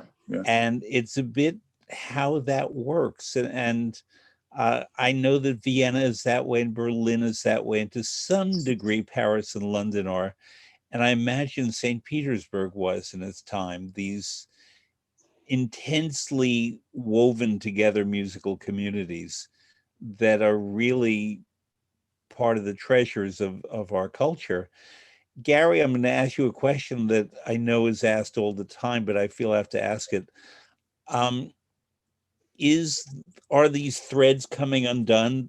These fabrics and texture of culture and relationships, or are they just changing? I think they're changing. The point is that what a big difference. For example, every concert I went to, when I lived on 97th Street, took the 96th Street subway, got off at Columbus Circle, and walked to Carnegie Hall. And I went very often. I mean, town hall sometimes, but mostly Carnegie Hall. That was illegal. I would go up and tip an usher there and got in there many times. But usually I had a ticket actually. But I'm driving at is then I and my friends, there would only be friends, including many people whose names I already mentioned, and many, many others. We would go next door to the Russian tea room. Mm-hmm. And the Russian tea room now is sort of an upscale, elegant restaurant. At that time, it was a hangout. And I and my friends could sit at a table, order tea, not cup, the glass of tea, the Russian way, and something with it, very inexpensively. And they'd let us sit there for 3 hours or something if we wanted to. And the entrance to it had the bar on one side and 3 semicircular tables on the other, sort of into the wall. One of those was the permanent place of one of the major managers at that time, S. Yurak. Yes, Saul Yurak, yeah. Saul Yurak. Now, he was my manager for a while, but after that, when I was in Columbia, I still knew him very well. And he was there when he left his office. He would go to the tea room, and that was his office. And he had, clients or people who wanted, anyway, he did his business there. And I remember every time he was there, and when he was alone, and not only, talking, well, there were no cell phones at that time, but when there was nobody talking to him, I sat with him for 5 minutes before leaving or something. And it was a real hangout. And everybody, I remember when Horowitz gave first performances in America of Prokofiev's 6th, 7th, and 8th Sonata over a period of several years, of course. And Richter or Gilels, I guess, gave the first of the world premieres in Russia, Soviet Union. And I remember there with a group of my friends, and one of them said, "Hey, look who's at the other table." And at that table were half a dozen of the best-known American composers. There was Copland and Piston, and I don't know, they're all David Diamond. Also, that was a real hangout. That doesn't exist anymore. That kind of thing that I know of. Mm-hmm. On the other hand, I don't know what goes on in Juilliard. I mean, they have before the pandemic, and hopefully in a few months, they have their eating places there, and probably they congregate there in a similar way. Well, I lectured at Juilliard. The Juilliard cafeteria happens to be a wonderful microcosm. The food is not like the Russian tea room, but it's very healthy, actually. They focus on health Yeah. at Juilliard. And so it's interesting because you have dancers, you have actors, you have uh, instrumentalists, you have singers, and they're all there. And you just never quite know who will come in and what the kids are working on, but they don't separate from their work when they come to have their meal. They tend to keep their head in what they're doing. And occasionally the dancers will all be together stretching and eating lettuce and not much else, whereas the instrumentalists will be eating more solid food and sitting reading through their scores and just keeping to themselves. But it doesn't obviously have the atmosphere of the Russian tea room. But it's I worry about this because we always talk about classical music and opera and the things we do becoming marginalized or quote irrelevant, something I'll never subscribe to. And I think it has more to do with the availability. When I say availability, I mean the ability to go and see it. You wrote in your book that you were able, for a few dollars or tipping the usher, to get into these performances. And at that time, there were always a few seats available for things. I was surprised to read that not everything was sold out. Was that because each night you had a great pianist or instrumentalist and not everybody went every night and could afford everything? Because you had this wonderful selection of great pianists in front of you who you could go see for a couple of bucks. Yeah. Yeah. This, what's fascinating by coincidence, today, this morning, I got a long email. One of my students at Curtis was Ignat Solzhenitsyn, son of the famous, the great writer. And he was a student of mine in piano, naturally, but also a double major in conducting. He studied conducting. And I played with him several times. And, he was the head of a chamber orchestra in Philadelphia, and I played him there. But then I played with him with Moscow orchestras and so forth. And he's in Vermont. I don't think he's gotten his vaccination yet. His wife has gotten it, and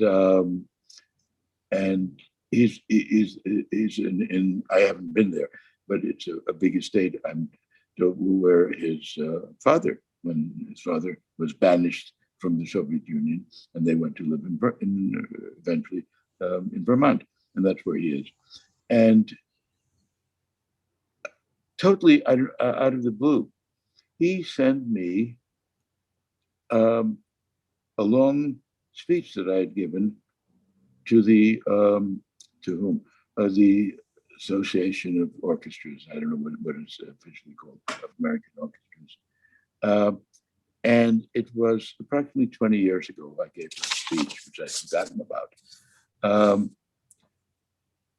And he had it because I gave something similar to Curtis, at Curtis as well.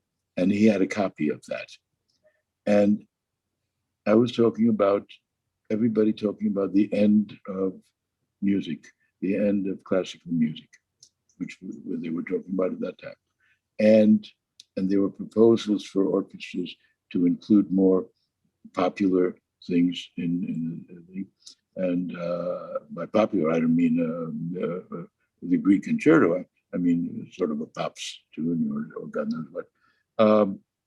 And how the whole point of it was that the arts are always get a minority of the population, whether it's Shakespeare or Beethoven, and yet Shakespeare is around and plays are given, and a minority, rather small minority, of people go to Shakespeare plays, and you can't jazz it up or something. Whereas music, you can jazz up by making it. So the result is, I said 20 years ago, that the people who really don't want to hear classical music anyway, so they'll go to that one concert, but they're not going to get a subscription or continue to go. But the ones who really like music will sort of just stop their subscription, which has happened in most cases. Usually, you couldn't get into the Boston Symphony at all until somebody died, really, and because everything. You mean as an audience member, not as a performer? Yeah, exactly. And that by trying to be all things to all people, you're nothing to nobody, and to anybody. It's more correct English. And but the main thing is to educate kids, and the school system, public school system in the United States, is not very good. There are a few, of course, there are some wonderful schools right here in New York and other places, but the majority, and vast majority, I mean, way over 90% of the kids go to schools that are much worse than in third world countries. I remember, I don't want to go into detail, they'll take too, but I was being driven from Da Nang to Hue, I guess, in Vietnam. And again, because my interest in Asian art, I've been to all of these countries in great, or almost all, in very great detail. And there was, the driver stopped and said that I should climb this mountain, which was a very high hill, or a very low mountain. And it was apparently where the Viet Cong had its headquarters, inside the mountain. There's a little narrow entrance, and I should see it. And the American Marines were right down at the beach. And they never discovered until the end of the war that this was the headquarters. Okay, but what I'm driving at is not that when I finally got there, it was this gigantic interior rooms and God knows what. There were schools there, there was everything there, a hospital. But as I was walking up, a group of children, must be early teens, I would say, very early teens, maybe even just below that, and started following me, and one of them asked, said in English, he said, "What language you?" I said, "I speak English." He said, and a girl there asked me in French, "Do you speak French?" I said, "Rather badly, but I understand. And do you mind if we walk with you?" I said, "No." And in fact, they helped me, because when I got to the top and there was the entrance to the thing, the boys, two boys each took a hand and said, "It's so dark right away until your eyes adjust to it." And there were steps down, which I didn't see. Yeah. So, yeah. And so then walking down, I asked, what, so the boys, there was a boy who was reading Jack London stories in English, and there was a girl who was talking about the Three Musketeers in French. And they discussed it, not that they were reading it, which was unbelievable. and where they lived probably had no running water, I wanted to give them something at the end, and they wouldn't take money. So I finally gave them pens, and I had a lot of pens there. Yeah. I know that two of your most outstanding students, or famous students, are from China. And China has had a boom in classical music, and they're building theaters and conservatories and so on. How much time have you spent in China musically, and when did you first go? And yes, have okay. you seen changes in China through the years? Yeah, I've never seen anything change more. I've been to China 40 times, 40 times. I've been to Hong Kong probably. Well, the first time I went to China was in '81. Don't forget, we couldn't go to China before the Cultural Revolution and all that. But I was in Hong Kong from the middle '50s, every year, sometimes twice a year. So maybe double that amount in Hong Kong. When I was in China in 81, it was with the head of the Asian department of Sotheby's auction house, a good friend of mine.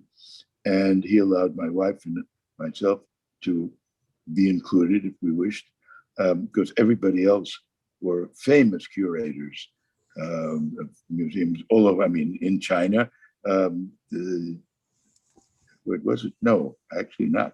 In Japan, England, and the United States. And we went to not just Beijing, Shanghai, but many remote places. And there were no decent roads, there were no cars. Each factory was allowed to have a car for its use, but for business use. Not the owner of the factory couldn't take that car for a weekend and take his wife and kids. I was going to say kids, because you were only had one child. And there were trucks, lots of trucks. And the hotels were for tourists. There would be a tourist place, perfectly comfortable, but very primitive, but perfectly comfortable. I mean, hot water and all this sort of thing, which nothing else had. And to see what happened there now, and by now, I mean, even 10, 15 years ago, if there's a subway entrance on two sides of the street, on both sides, there's both an escalator and an elevator. Something we don't have in New York. Yes, I know. I think of this all the time. Now that I'm getting older, or gotten older rather. Yeah, and it's escalators. All escalators work. I never saw an escalator that didn't work, and they have escalators everywhere.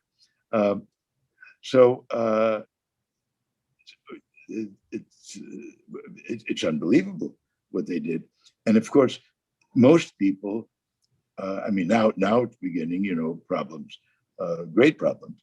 But until 10 years ago or something, everybody thought, well, my God, how I'm living now. That's when they started buying cars. Now, the highways are choked. And high-speed trains, we don't have any. We don't have one.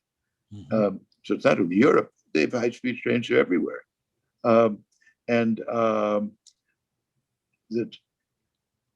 They think how they live in comparison to their parents or grandparents. If they go back to grandparents, it was a real third world country for 99.9% of the population. And so, I mean, it's remarkable. It's just too bad it's now going in another direction. That's what happens, yeah. But musically specifically, yes. The fact that Lang Lang and Yuzha Wang are top of the heap, they were both your students, but I can imagine that there are millions, literally millions in China behind them. What happened was that after the war, don't forget, China and Soviet Union were allies. Soviet Union sent to China, to every city in China and small towns too, doctors, athletes, everything, including violin teachers and piano teachers and so forth. And there were conservatories, especially in Beijing and especially Shanghai, actually, in the 30s, which I don't know much about, although my father lived in Shanghai, I told you, in the 20s.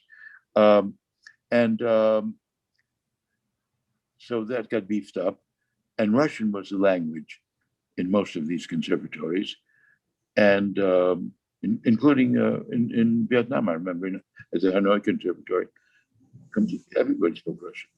I mean, all the teachers. So I went with this group for looking at art objects in museums that had been closed during the Cultural Revolution stuff.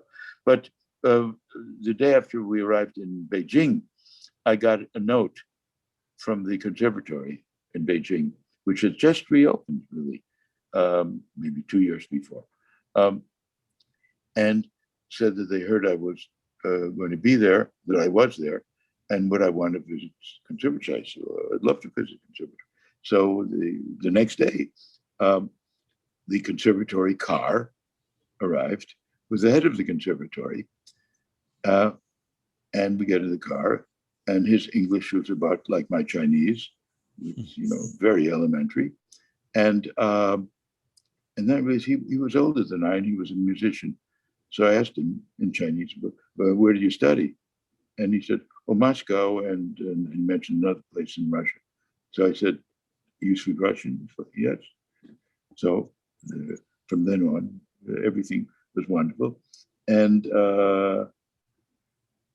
take me to the conservatory. Oh, this is funny. And shows me everything and so forth, and meet some professors who I speak to in Russian. And then opens a door where a masterclass is being given by Phyllis Curtin. Ah. He opens a little bit. And so she's talking to this student, to the translator, who will be talking to the student. And she turned, Gary, what the hell are you doing here? It was I remember that. So anyway, but basically that trip had nothing to do with music. Of the 40 times I went to China, I would say maybe 20 of them had something to do with music, where I played, because I played with many of the orchestras. First time I played with Beijing, the main orchestra in Beijing, the conductor was no other than Vladimir Ashkenazy. Oh, sure. Yeah. And the other 20 times where I would take off 3 weeks every year, and during those 20 years I was at Curtis, I would pick that at least one of those weeks would be during the Christmas or Easter break. So I'd be away from the school only maximum of 2 weeks. And I would go to a province, only one province, know what I wanted to see and what I wanted to do, and spend a lot of time there. I spent two 3-week periods in Xinjiang province, where they're having all these problems now. And it was not only China. I spent 3 weeks in Laos, for example, and Vietnam and Burma, and everywhere, almost everywhere. So I did. So half of those trips had to do, of course, with music, but only half. And when I played, and I would play, let's say, in Shanghai, and also do a master class or several master classes at the conservatory, or judge a competition, and that kind of thing. In conclusion, because as all good things must come to an end, this is a conversation I look forward to continuing. What can we in America, and perhaps people in Europe, learn from China about the arts, about spreading the arts? Yeah, a lot. I was about to say and forgot, which has to do with what we're talking about now, that the joke was, I don't know why they picked Chengdu. It's a city of 20 million people, approximately. A 5 million city in China is nothing. Anyway, that if you see a young kid, very young kid, boy, girl, on the street, not carrying a violin, it means they're studying piano. Now, the number of, I think the British newspaper had said something about 50, this is 10 years ago, 50 million Chinese kids studied. Now, the thing is this, in my time at Curtis was a Jewish mother, and now it's a Chinese dragon mother. Mm-hmm. It's a little bit of the same thing. And that if a kid in 4 years old, 5 years old, shows a little more than normal, where the teacher says, oh boy, this is terrific, and calls the parents and said, they're really wonderful in playing tennis or playing the piano or anything in between. They will push them, and if they're good about it, they won't over push them, but some of them over push them, and make them just make sure that they practice their tennis or they practice their piano from a very early age, because it is known that, and yes, we'll find an exception here and there, that playing a stringed instrument or piano, if you start when you're 16, when you've discovered music, it's too late. Yeah. Not too late for a singer, perhaps. In fact, it isn't for a singer who's been in a chorus or something like that. But you know, so at that early age, and I really mean early, if they show, then they push them, and the minority of them who have a special talent for it will be brought to the attention of the local conductor. You know, then many small cities of only 5 or 6 million also have orchestras that play occasionally, and that person would be nice to have some big talent, new cellist coming up, and will, and then would suggest they'll speak to colleagues in Beijing or Shanghai, and would the upper 1% of them would be sent to those places, and they would, and their colleagues would be doing the same thing, so they wouldn't feel left out of things, and while doing that, get a normal education on top of that, so that if you have 10,000 kids from that area studying cello, and 10 of them turn out to be really, I mean, it's super, it's discovered when it's not too late.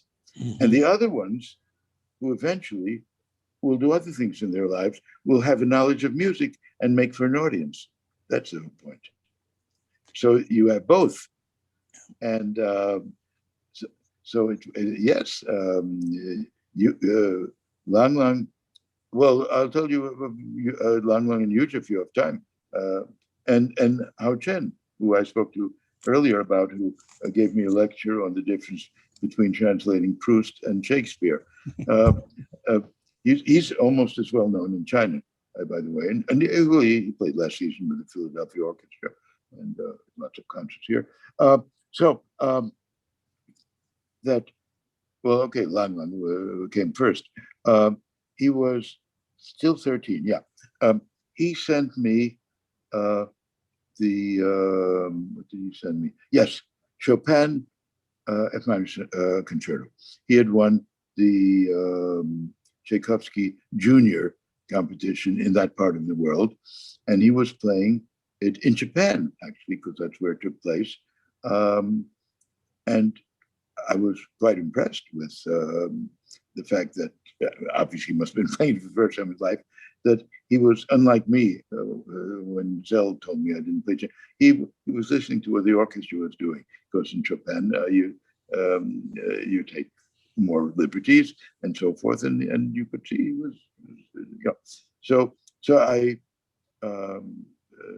occasionally people send stuff before, and so to be polite, I answered. In his case, I said that it was very beautiful, but it has nothing to do with your application to Curtis. You have to come here and, like everybody else, play the repertoire that we do, which is a work of Bach, Beethoven or Mozart sonata, and two contrasting works of Chopin. And so in answer to that, he sent me something else, which were the 24 Chopin etudes. Okay. Well, he had to come, so he came with his father. Usually he comes with his mother.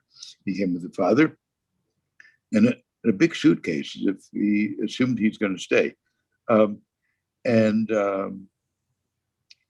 played. And obviously, it was wonderful. Now, when the faculty, not all of them can necessarily be there. Usually, most are. So that everything is recorded, and they sent to them. So Leon Fleischer, was somewhere playing somewhere, and he said he would listen to that weekend, just a few days later. And so I called him at the end of the weekend and said, yes, I'm about to tell you, I said, do you happen to hear Chinese boy called Lang Lang? Oh yeah, well, he's in obviously. So I said, did you hear the Chopin etude? No, I didn't, because he played the Beethoven and the Chopin Nocturne and something else, and he deserved, I thought, to be accepted. Well, listen to. I said, well, no, I want to finish everything. I said, for God's sake, that etude takes 2 minutes or less. Listen to it. Okay. He called me about 5 minutes later. Why do you do this to your friends? Said Leon Fleischer. Okay. So anyway, so he came in, and what was remarkable was, in a very short time, like a year, he played at the age of 15 already, I guess he was, the Schumann Fantasy. And it was remarkable. And since I knew all conductors at that time, I don't now, because I'm that much older and they have different conductors who I haven't played with. But at that time, I knew practically every conductor. And so I had him play for, at that time, it was Savalas, I guess. And then in New York, I had him played for Zubin Mehta, and so forth. They wanted to engage him on the spot, and I said, no, let's wait. And then when he was 15, 16, Chicago called me that somebody got sick, and it was a gala concert, and it was one movement of Tchaikovsky concerto, B-flat concerto, and Isaac Stern was a soloist then too, and a few well-known singers, and everybody was playing just a movement. And I think it was Andre Watts who was supposed to play, and he was sick. So I said, well, I have a student who can play the whole concerto, but it's certainly the first movement. And that's what started him. Daniel Barenboim was conducting. Mm-hmm. And that started his career. Just there. Yuja was an old lady when she came to Curtis. She was 15. Yes, I tell her. She had been already in Calgary, Canada. There's a music bridge, I think it's called. And she was there for 1 year, and she lived in obviously somebody's home, and they took wonderful care of her. And then she auditioned, and her English was perfect by the time she got to Curtis. And so she was, of course, immediately accepted. And however, she was under 16, she was 15. And we had a thing that under 16, you have to have a parent or a guardian living with you. And her mother was not given a visa, which in her case made her very happy, actually. So my secretary at that time, who had two children who were musicians and playing in orchestras, had 2 empty rooms, and took her in. And on the day of her 16th birthday, she moved out to the place that was set up for her. And so in the case of Lang Lang, his father wanted him to play in competitions all the time. And I said, why do you have to play in competitions when, you play for people who engage you right away? And also, I didn't want him to play, as I told you, right away when he was 14 yet. So in her case, well, she was 15, then she became 16. And by the time she was 17 and a half or something like that, I had her play. And every conductor she played for engaged her. Just boom, like that. I can't do that now because the conductors of all these orchestras, sure, I know. I mean, I shake hands with them. I spoke to, they know who I am. But I didn't play with them. I know. So it's quite different. So that's how they, and oh yes, and how Chen came, he was 16. I'd already heard him when he was 14. He won first prize in some competition in China. And he came with his mother. And he was, that's interesting. I had him play, and everybody said, oh, he's a big talent. I want to hear him again in a year, but not. So when he became already almost 20 or something, he asked about the Clyburn competition. he had nothing to lose. If you would be eliminated at the very beginning, nobody would even know about it. And if he got third prize, that'd be wonderful. Well, he got first prize. So that's what started his career. Yeah. Gary, I must go, but thank you for this conversation. Thank you for your wonderful book. Thank you especially for all the music that you've given to the world.